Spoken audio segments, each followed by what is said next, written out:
Nashik ring road साठी माझा व माझ्या शेतकरी बांधवांचा या विकास कामाला, या प्रकल्पाला संपूर्ण पाठिंबा आहे. परंतु माझ्या मतदारसंघातील जवळपास 22 गावांचे शेतकरी हे बाधित होत आहेत आणि शेतकऱ्यांच्या बाबतीमध्ये अगदी कवडीमोल भावाने जे काही रेट्स आहे ते डिक्लेअर झालेले आहे आणि म्हणून चांगला भाव ह्या माझ्या शेतकरी बांधवांच्या जमिनींना मिळाला पाहिजे. कारण ज्यांनी जमिनी विकल्या त्यांना मार्केट रेट प्रमाणे चांगले दर मिळाले, परंतु ज्या शेतकरी बांधवांनी आपली काळी आई जपून ठेवली हा त्यांचा गुन्हा नाही.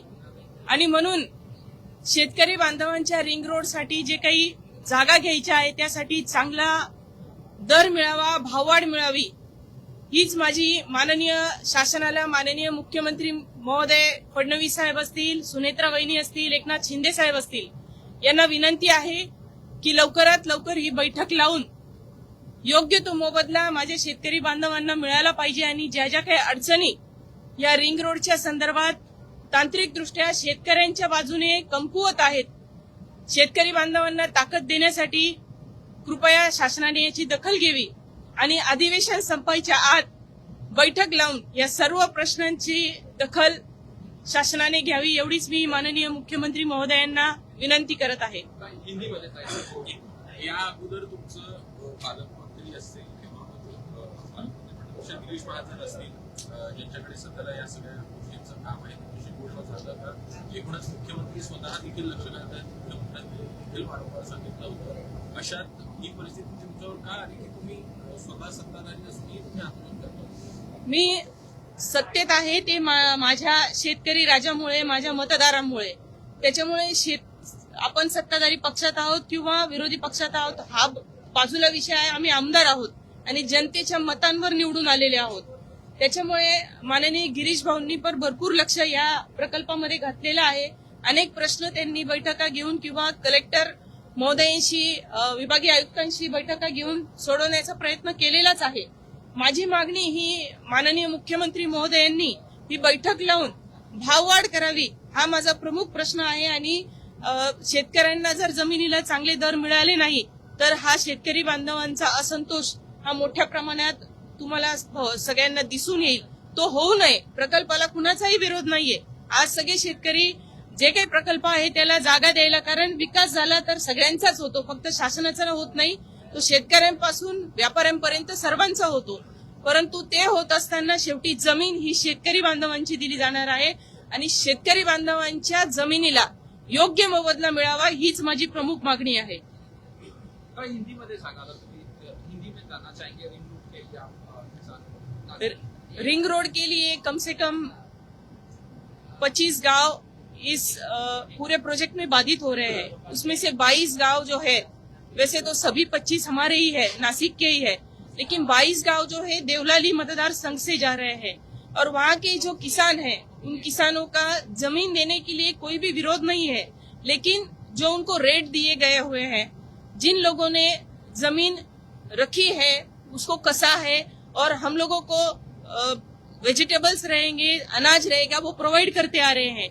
उन लोगों को अगर इस तरह से अन्याय होगा तो पब्लिक रिप्रेजेंटेटिव हम लोग ये कैसे देख सकते हैं. इसलिए आज सिर्फ और सिर्फ ये शासन का जो लक्ष्य है वो केंद्रित करने के लिए मैंने ये आंदोलन किया है.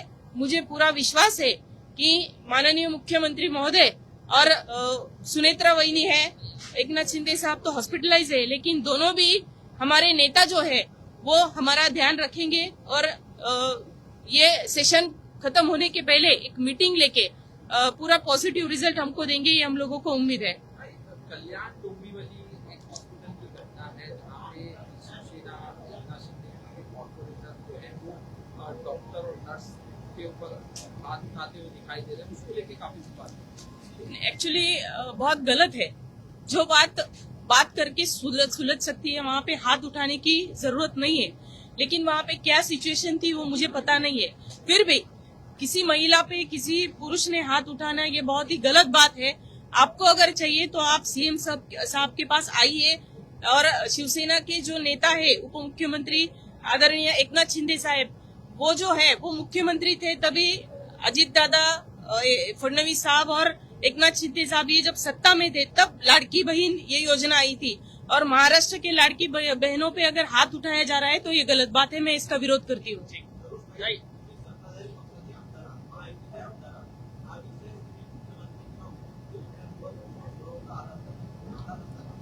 मी माननीय मुख्यमंत्री महोदयांची जवळपास 5 वेळा भेट घेतलेली आहे। ते अत्यंत सकारात्मक आहे, मी मनापासून त्यांचे आभार व्यक्त करते।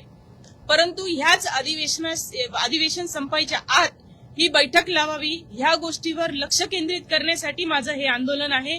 माझी माननीय मुख्यमंत्री महोदयांना विनंती आहे, सुनेत्रा वहिनींना विनंती आहे की मुख्यमंत्री महोदयांशी बोलून येत्या या आजचा बुधवार आहे, गुरुवार शुक्रवारी अधिवेशन संपणार आहे 10 तारखेला, या 3 दिवसातच कुठेतरी बैठक लावून हे प्रश्न सोडवावे एवढीच माझी विनंती आहे। आणि म्हणून लक्ष केंद्रित करण्यासाठी हा छोटासा प्रयत्न, माझ्या शेतकरी बांधवांच्या भावना पोहोचवण्याचा प्रयत्न हा माझ्याकडून आहे। काल शेतकऱ्यांच्या महिला शेतकरी सन्मान विधेयक मंजूर करण्यात आले, असं असताना दुसऱ्याच दिवशी एका सत्ताधारी पक्षातल्या महिला आमदाराला शेतकऱ्यांसाठी पायऱ्यावर बसवलं, दुर्दैव नाहीये? दुर्दैव म्हणता येणार नाही, हे लोकांप्रती असलेली आमची भावना आहे। आम्ही शून्यातून इथपर्यंत जेव्हा पोहोचतो ते लोकांच्या मतांवर पोहोचतो। मग आम्ही सत्तेत जेव्हा बसलो आहे तेव्हा जनतेमुळे बसलेलो आहे।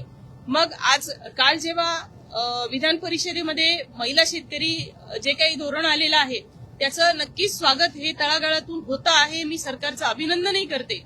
परंतु शेवटी हजारो प्रश्न माननीय मुख्यमंत्री महोदयांपुढे आहेत आणि माझ्या प्रश्नाला मी वाचा नाही फोडायची आमदार म्हणून, माझ्या मतदारसंघाची तर कोण फोडणार आहे? दुसऱ्या आमदाराची मी वाट बघू शकत नाही। आणि म्हणून माझ्या मतदारसंघातले प्रश्न माननीय मुख्यमंत्री किंवा शासनापर्यंत पोहोचवणे हे माझं आद्य कर्तव्य आहे। आणि म्हणून हा एक लक्ष वेधण्याचा प्रयत्न हा माझ्याकडून झालेला आहे आणि त्याची दखल सकारात्मकपणे माननीय मुख्यमंत्री महोदय घेतील याची मला पूर्ण खात्री आहे।